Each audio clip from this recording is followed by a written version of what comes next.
Бисмиллах достар, менің каналыма қош келіпсіздер. Бүгін сіздермен құрамы өте қарапайым әрі өте тойымды фунчоза салатының рецептісімен бөліспекшімін. Ол үшін керек заттың бәрін салон кетіп турап аламыз. Тек қана сәбізді осылай күштен өткіземіз.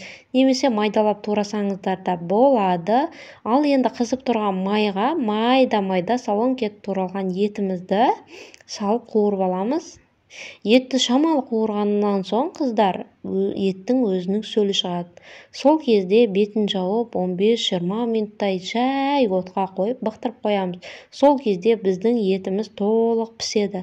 Еттің орнына сіздер тауықтың төс етін пайдалансаңыздар да болады, кәдімгі окорочканы де пайдалануға болады. Өте дәмді болады, егер ет болмаған жағдайда да. Тек қана ет болу керек деген шарт емес.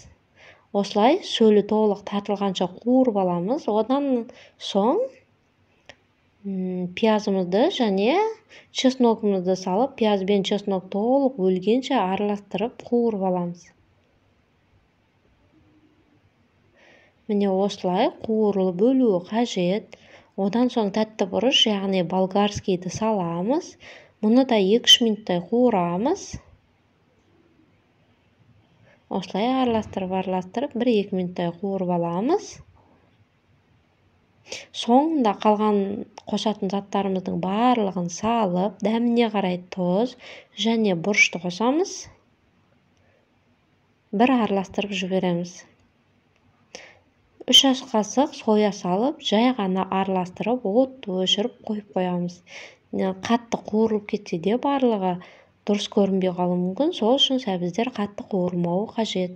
Міне біздің салмасы дайын. Ал енді фунчозаның кеспесіне қайнап тұрған ыстық суымызды құйып, 7-8 минутқа бетін жауып қоямыз.